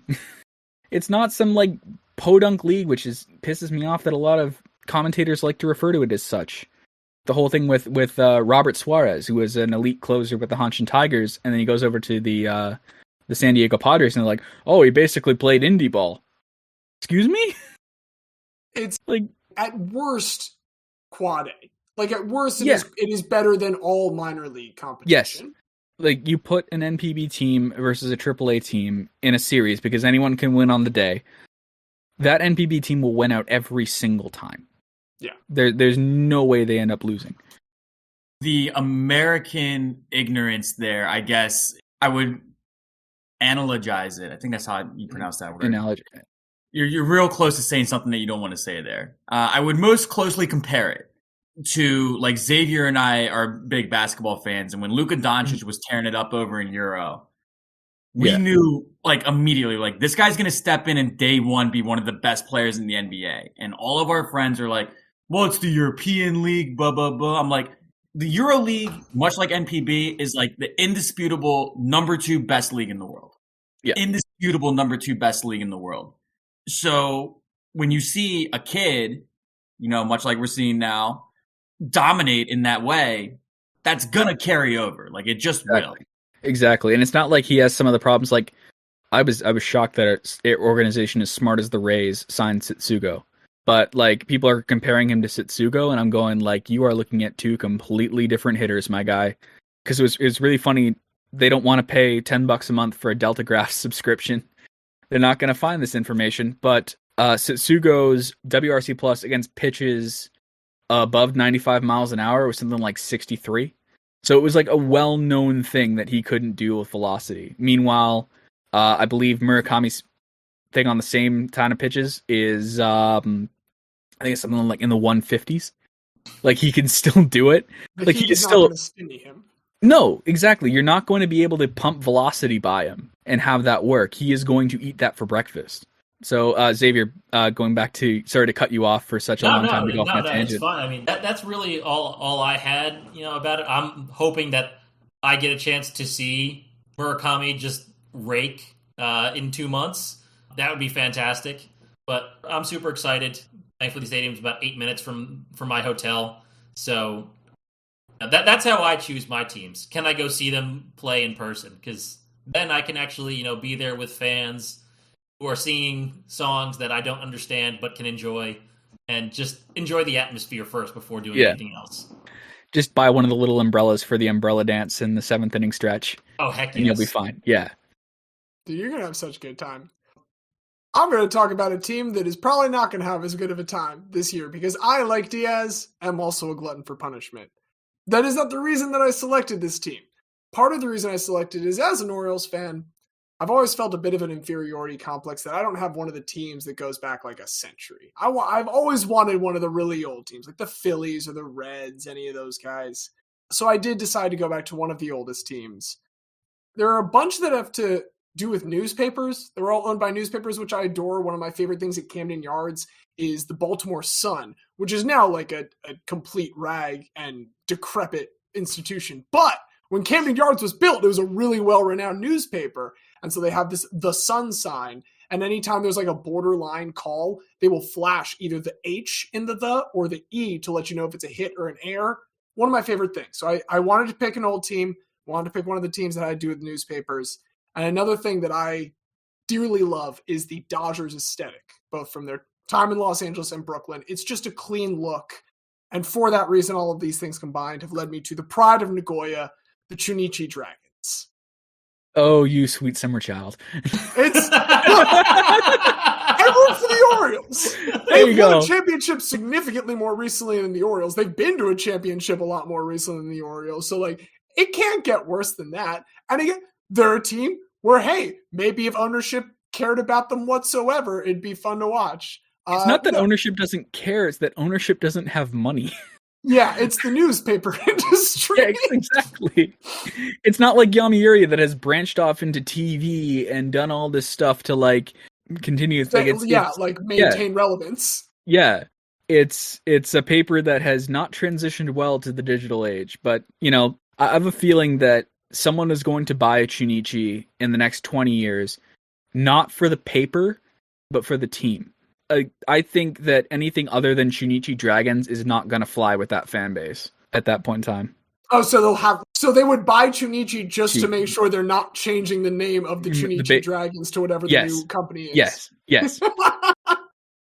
I have a feeling so. I didn't want a ringless team, but like they're bad, and I've learned this They're now, bad. and I'm fine Yes. with that. I root for a Yes. lot of bad teams right now.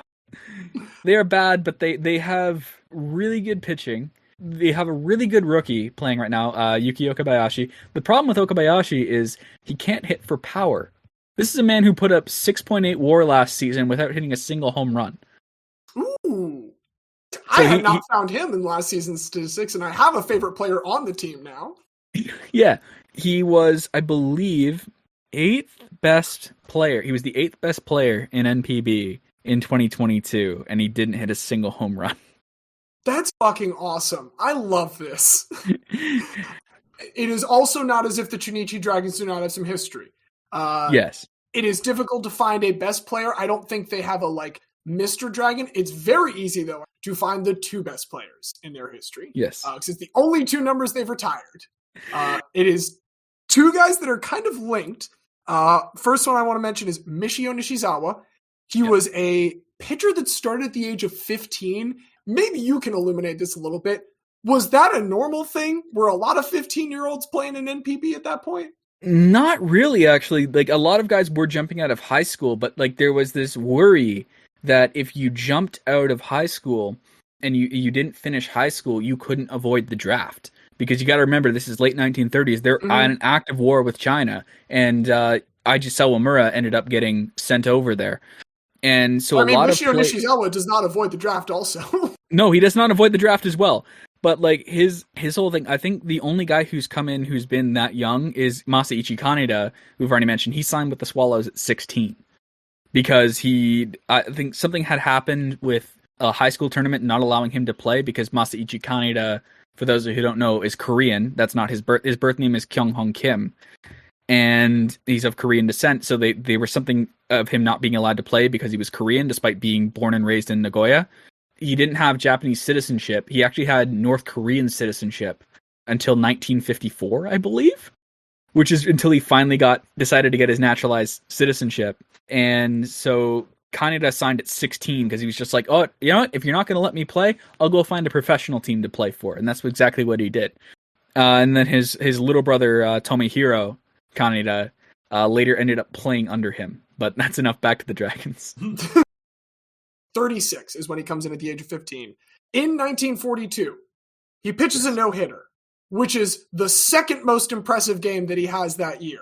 Because earlier that season, Michio Nishizawa throws a 28-inning complete game in which he pitches 311 pitches. And then his arm fell off. No, his arm falls off. Well, his arm doesn't actually fall off in the war, but here's the thing. So Michio Nishizawa does go to war. And between that heavy workload and being in the war, he isn't able to pitch anymore when he comes back. They switch him to first and then eventually the outfield. And then at one point, he also sets the league record with 46 home runs and becomes like a phenomenal hitter for many years. He goes away for like 3 seasons to one of the Stars teams, I think, but then comes back to the Dragons. Yeah. There was a whole thing, the Dragons in the 1940s, was they had a GM named Masashi Akemine, who he was really smart, a really good general manager, was very popular with the players. Chunichi ownership hated him. So they fired him, and then were shocked when a bunch of their players left. It's just like, screw you guys, we'll go with Akemine. And that's when this went to the Stars, and later went to the Shochiku Robins, who ended up being the team to win the first ever Central League pennant. But that's not sustainable when you don't have money. Like Shochiku didn't have money, and they lost all their players and fell to last by 1952. They get contracted out because of that, right? Yeah, they got contracted out because they finished last in 52. It was like either them or the Carp who were going to get contracted at the end of that year. And the Carp had a winning record against exactly one team that year, and it was the Robins. They beat the crap out of the Robins as basically a way to survive. For your sake that happened. Yes. Oh no, the team would still be in Hiroshima because Taiyo was going to buy whoever failed. Okay, word. So you would still you would have found a team eventually. They still would have existed, but they would have been the Taiyo Carp, I believe, because they wanted to remove Hiroshima from the name. And that's why the Carp were like, no, we're going to play out the 52 season and risk it all because we don't want to deal with like not having Hiroshima in the team name. I like that. Yeah. I do also like the one other legend that is linked to Michio Nishizawa. The other person whose number is retired, Michio Nishizawa's is 15. Number 10 in the programs, but number 1 in our hearts, is Sukuhiro Hattori. Yes. For 3 years, from 39-42, he is a catcher for Michio Nishizawa. Yes. And then he also goes to war. And they come back from war, and the Dragons are like, hey, you know how Nishizawa can't pitch? Actually, a lot of our guys can't pitch anymore. Hey, Sugihiro Hattori, do you want to try pitching? He's like, yeah, all right, cool. And then he becomes the first ever 100-game winner in Chunichi Dragons history, while also playing catcher still until 1951 when he switches to first base. So he was pitching for himself and catching for the other pitchers on the staff? Yes. Yes. I mean, I guess he would be really good at, knowing what the pitcher should do at that point then. Like, you could call a great game. Well, I appreciate the clarification because in my head, I thought he was doing like when you don't have any friends in the backyard to play a football catcher. He's just running really fast. You just throw it high and you run over and you catch it. I thought he was going like super ephus. And Okay, teams were desperate after the war. He kind of was, by the way, desperate. going super ephus. That was kind of his move. Yeah, he did have an ephus. Yeah. No, I mean, those are the two big ones. They're both on the championship team that wins right after the Orions, the second season, if I'm not mistaken. No, they won in 1954, so the 5th season of NPB. Okay, so they win in 54, the first year for the Orioles. And then they just suck for a while. They do win another title in 2007. It is a very 2014 Royals-esque run because they get... So the breakdown nowadays, as I understand the playoffs, feel free to step in if I'm wrong here. Second and third place in the two leagues, the Central and Pacific League, play a series immediately following the season. And the winner of that series then plays the pennant winner of the league. And that is the climax series determining who from each league then advances to the Japan series for the full championship. Yes. So they are, I believe, the first team to get in as the 3 seed and win a title in that 2007 year after sweeping through their first round, sweeping through the Giants in the climax series, and then going on to win in 2007. And they've appeared, if I'm not mistaken, once more since then. But they're twice more. Even better than I thought.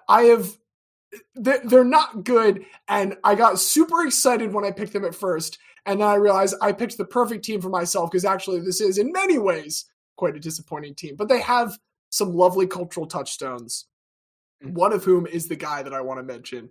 I thought about bringing Larry Doby, the first ever African-American American League player, but he's in the Hall of Fame, so we're not going to count Larry. He's in the Cooperstown Hall of Fame. Is he in the Japan Hall of Fame? No, he only played one season, so they wouldn't have put it. They only started putting, like, the whole thing with everyone going with Alex Ramirez and Randy Bass getting in this year is this might be a finally getting the ball rolling on all the foreign stars who people have wanted in for a long time, but the writers have not put in.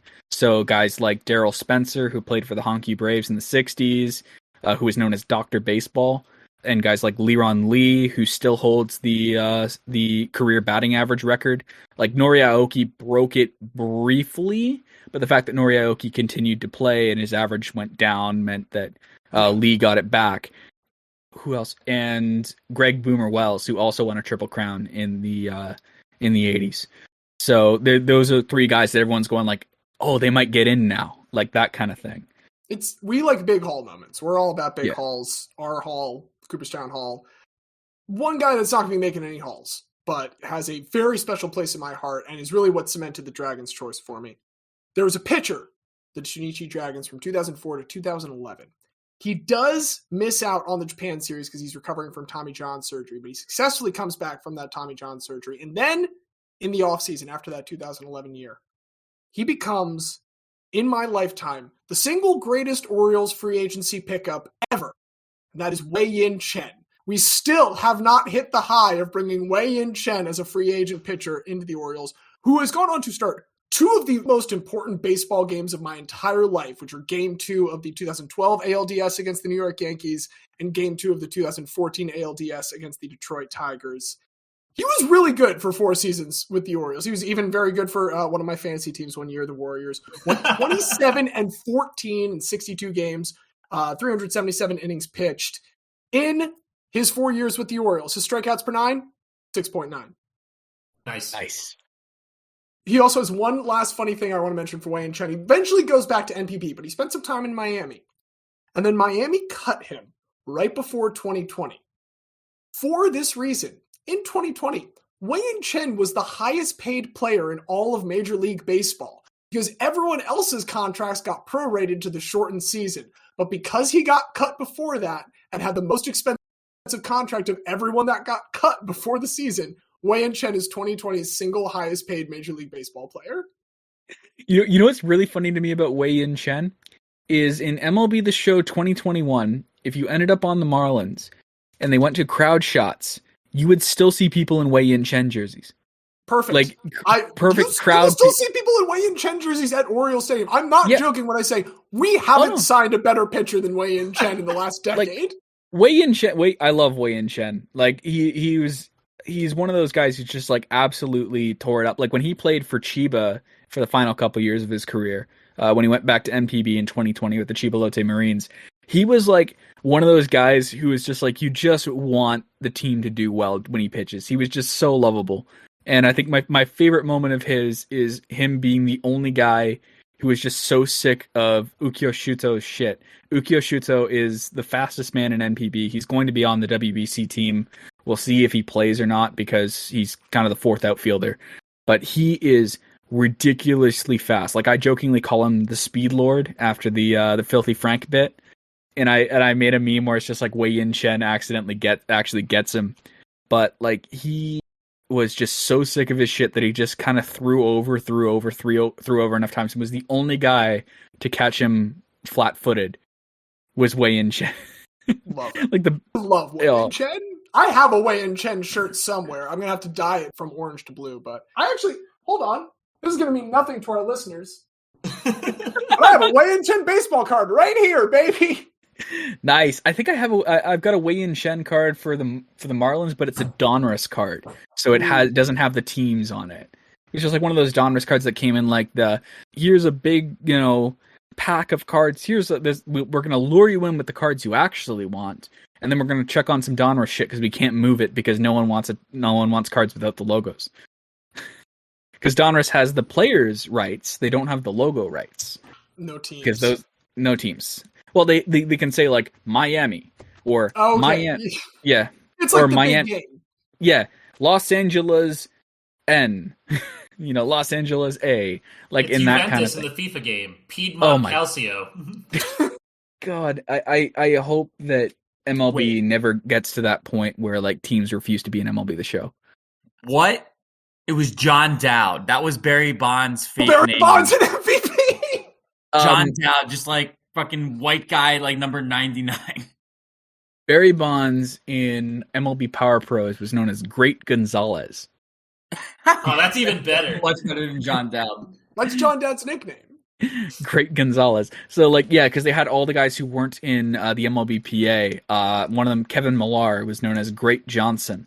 And like all this other stuff like that. I forget who the other guys are, but it's basically all the guys who came in during the strike.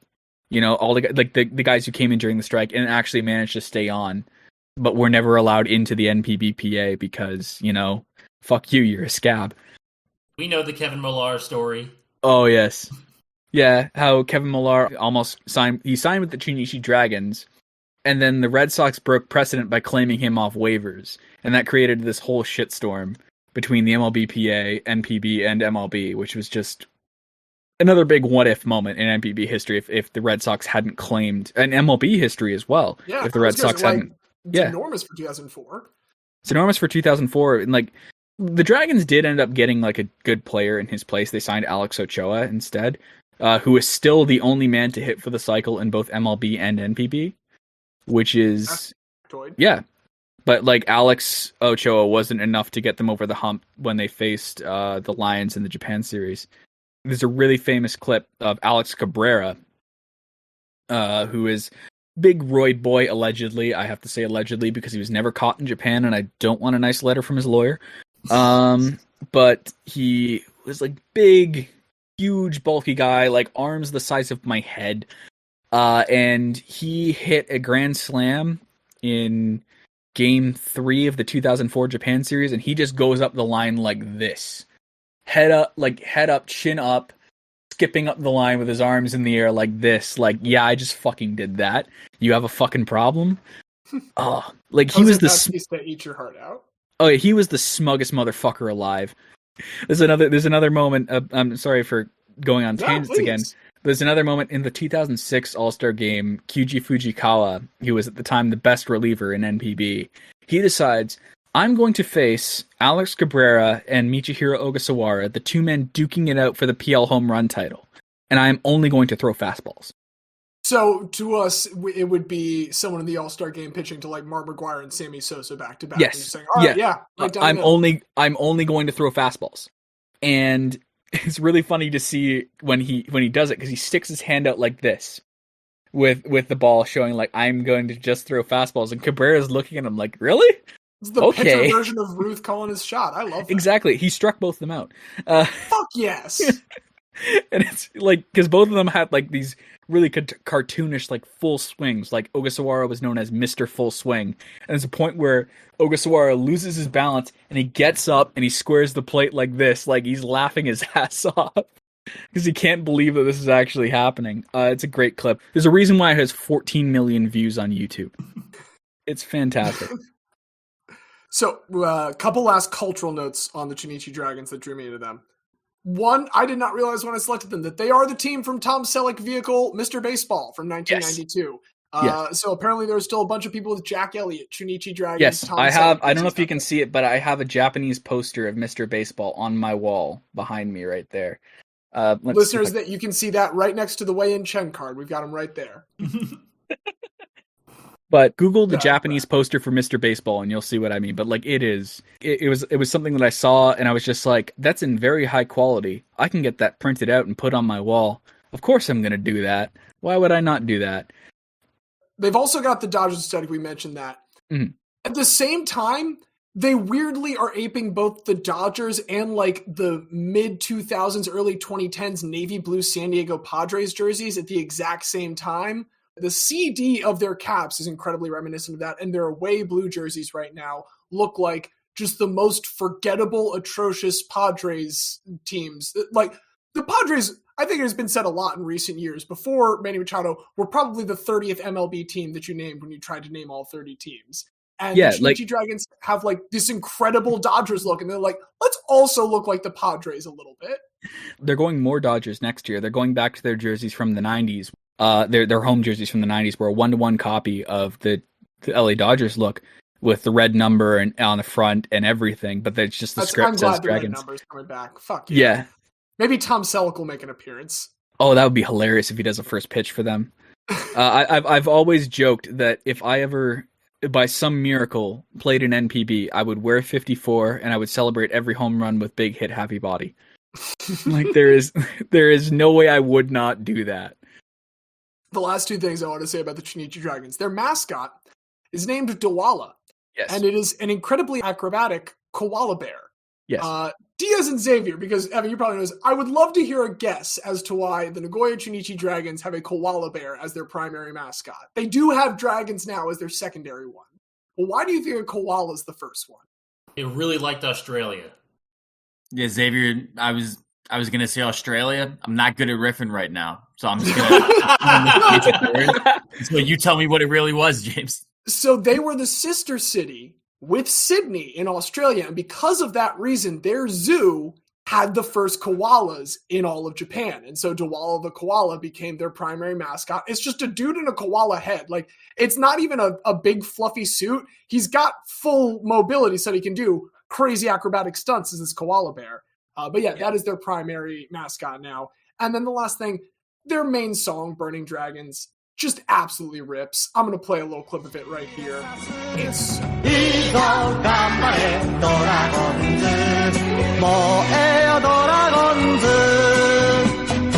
They have another song called Enter the Dragons, which is, yes, named after the Bruce Lee movie, because they did it first in 1974.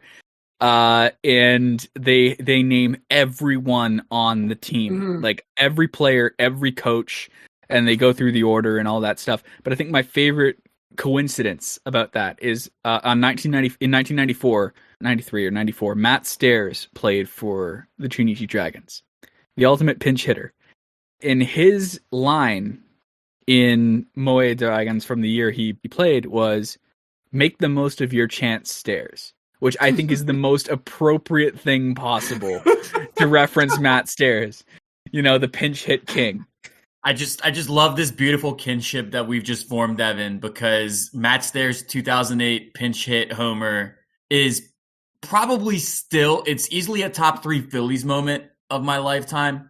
And it's probably top 5 of like all Philadelphia sports, because that was like, I've seen no doubt home runs, but like, I guess if I was to say it, to compare between the stature of the player and the no doubtedness of the home run. I love Matt Stairs, don't get me wrong. Yeah. But for that guy who we added in the middle of the season to hit the most mammoth home run I've ever seen in my life, incredible moment.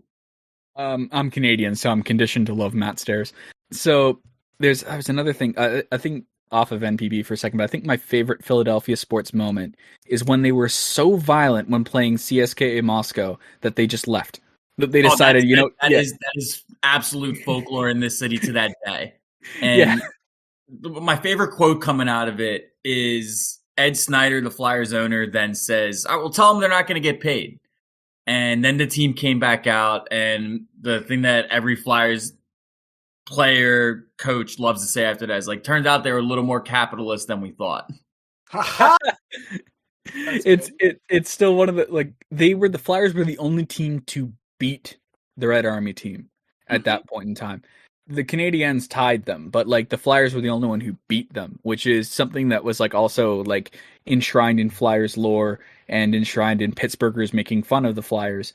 It's just like, wow, your biggest moment came in the 70s. Congratulations, like that kind of thing. But still, like it's one of those things, because like growing up playing hockey as well, it was folklore just to be so goddamn violent that a team just goes, I'm fucking done. I can't do this anymore.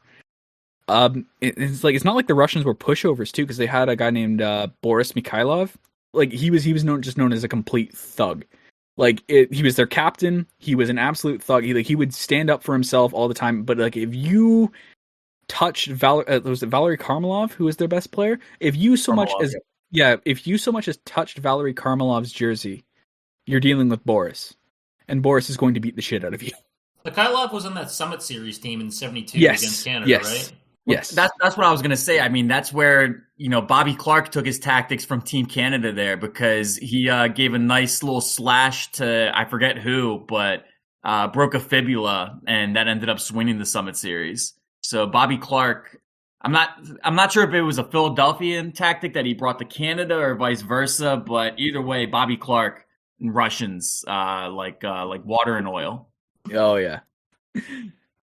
Those are the teams that we here at RTG will be supporting. Listeners, we encourage you, again, to select your own. But as we look towards the season, we've covered a lot of how we feel now. Is there anything else that in general we should be really looking for this season in NPB? I would look for, because Roki Sasaki is finally going to get a full season. He's not going to be chained as he was with an inning limit. Because I remember after his perfect game and then 8 perfect innings the next time, manager Tadahito Iguchi was basically like, okay, we're sitting him. Like we never expected him to do this. We don't want to waste him.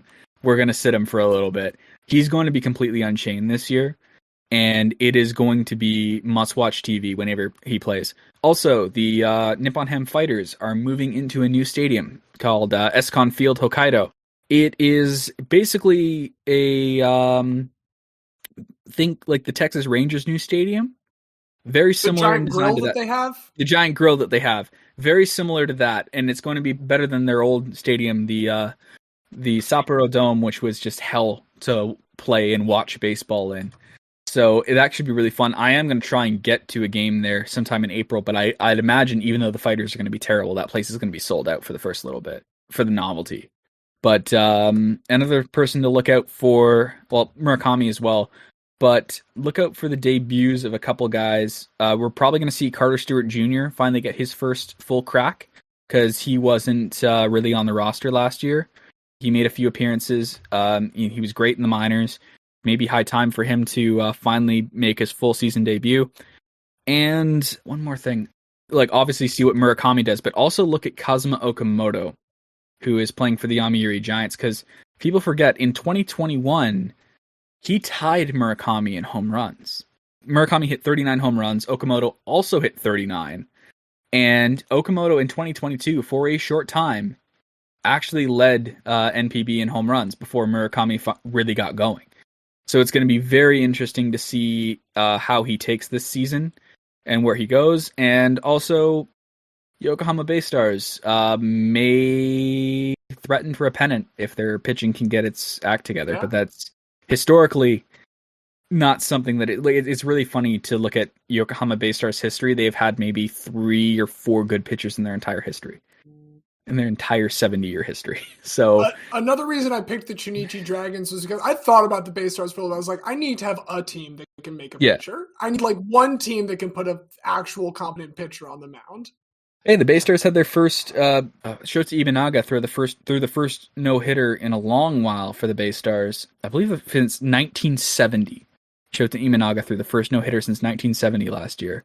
And it was the first ever at the Sapporo Dome before, because like since the Fighters had moved there in 2004, no one had thrown a no-hitter there. And then its final season, they threw 2. Shota Ibunaga threw one, and then Cody Ponce threw one as well. So the Swallows and the Buffaloes have made the last year. I also do want to say I almost went for the Oryx Buffaloes just because I adore Adam Jones very, very much, but I cannot abide by the hey folks, another recommended video. Go watch the one on the merger because can't support anything related to that. But those two teams have been in the championship the last 2 years. I know the SoftBank Hawks are still like lurking very good in the background. But between the teams we discussed today, Carp, Tigers, where I said Swallows, and Dragons, who has a good outlook coming into this next season? Good outlook for me.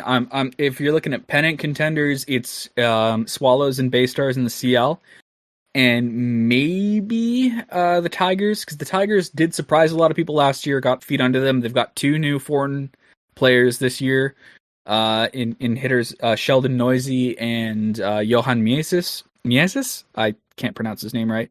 I know other Twitter account to follow if you're into Japanese baseball. The Yakult Cosmopolitan, he got ripped by Dominicans for not being able to pronounce his last name. So they're new, sink or swim with that. They could either be really good or they could flop, and we don't know. Another team to look out for is the Tohoku Rakuten Golden Eagles in the PL. Because we know, like, PL title, it's between Buffaloes and Hawks. More likely the Hawks, because the Buffaloes just lost their best hitter. But the Eagles have been one piece away from putting it together for the last few years now. Tanaka isn't the Tanaka he was when he first came over. When he first played for them. But he's still solid. He still was, I believe, the 7th best or 8th best pitcher in the league last year. They have a lot of interesting offensive pieces. They have one of the best offenses in the league. And, it could be fireworks if everything comes together.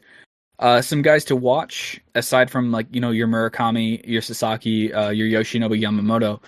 Courtney Hawkins is going to be playing for the Fukuoka SoftBank Hawks, the former first-round pick, who spent 4 years absolutely destroying indie ball and couldn't get a major league deal out of that. And then he signed he got invited to the Hawks fall camp. He made it. So a lot of people are looking at that with great interest because NPB teams signing guys that have indie ball has worked before, and they're trying to see if it'll work again, which will be very interesting to look at. Because it's good for the indie ball league too. If your players that are good in indie ball can go and play well in the second best league in the world, that gives you a lot more credence. You're getting a lot more of a chance to attract talent if talent knows, okay, if I perform here, like I've got a path to something else. And I mean, Hawkins on the Hawks. That's incredibly appropriate. It was incredibly appropriate too. Like he even mentioned it in his opening press conference, which is great. It's a layup. I'd be disappointed if he exactly. It's an absolute layup. But a lot of people really like him already. One guy I would say to look out for who you may not be too aware of, Chusei Manami, who plays for the Fighters. He is an elite defender, and he has light tower power. He just swings so wildly. It's ridiculous. It's also really fun whenever I post a clip of him because he's Congolese Japanese and he looks a lot more like his dad, let's just say. So a lot of people are like, I would not expect a guy who looks like that to be named Chusei Manami. He's also got a bright personality. He clearly loves what he does. I think my favorite one is when he charged after a foul ball, caught it, bounced off the wall, and fell on his ass. But he came up, ball in his hand, ear-to-ear grin on his face. Just like you can tell he loves what he does, and he's just so fun to watch. Also, on the fighters while I'm there, Kotaro Kiyomiya, who was taken in the same draft as Munetaka Murakami. He was seen as the more sure thing than Munetaka Murakami. Didn't quite work out, but he's finally found his groove offensively. Put up a decent year last year. When he makes contact, that ball is going 400 feet. Like, it is insane how much raw power he has. So if he can get that together, we'll see how the new stadium treats him. It could be really fun. Also, the return of Teruaki Sato, because he went from being the best hitter in the league to the worst hitter in the league in his rookie season. He finally found consistency last year, and he's looking to improve this year. So, for a Hanshin Tigers fan like yourself, he's going to be a guy to watch, because he has a potential for 40 homers. Big guy, hit ball, far. Hard. You just, Hard and far. and Diaz, just like the Phillies, you just need that number 3 spot. You just got to sneak in. Sneak in and big guy hit ball far. Big guy hit ball far. Although the Tigers lost in the playoffs last year in the most Tigers way possible, and it was hilarious. So Munetaka Murakami grounds what should be a gimme out. The pitcher bobbles it, throws it over the first baseman's head, 3-run score, and that was the elimination game. Like where the Swallows ended the Tigers season, and everyone was just going like, "That's the most Tigers possible way to lose." And the best part of it was Munetaka Murakami sitting up on first base, realizing what's happened, that 3 runs have scored on that play, and he's laughing his ass off. and now Xavier can just rub that in Diaz's face. I've never felt a deeper kinship with this team than watching that action. I gotta say, I'm excited for this season of NPB. I have gotten my hopes up. I think maybe the Dragons are gonna. Aristides Aquino's on the Dragons. Something might happen. It is exciting to have another realm to participate in the sport in. That's what we're always looking for. I got a question for you, Evan. If, say, someone was listening to this and they too want to figure out how to get into this realm, where are some places they can find your excellent content that'll help them do that? I am on Twitter and YouTube as Gaijin Baseball. If you decide to follow me on Reddit, and ignore my shit posting about Formula 1, I also post there under the username The Cursed Lexus. I usually post on the baseball forum at like 7 a.m. every day and just kind of let the post do as they please. I post history stuff during the off season, but since the off season is coming to an end, I post a lot of highlights there during the season. I don't do that on Twitter because I came very close to having my Twitter account nuked, and I do not want that to happen. And on YouTube, I post stories about the history of the league and fun little episodes, and I'm looking to do more interesting people, like I did in a video on Ken Hirano. And other channels you should follow if you want to do that, because I'm going to shout them out, because why not? The Yakult Cosmopolitan, he does a lot more modern stuff, a little bit more sabermetrically inclined modern stuff. And also Baseball International is a guy who just covers week by week every other league besides MLB. He'll give you the scores and some basic stuff from every other league on the planet. And just because our listeners, when they hear Guy, they think a certain spelling, could you spell out Gaijin Baseball for our listeners? Gaijin Baseball. Gaijin, like the informal term for foreigner. It's something that if you are Japanese, you would not call someone. It's kind of like it's our word, not your word kind of deal, because the proper term is Gaikokujin, which means someone from a foreign country.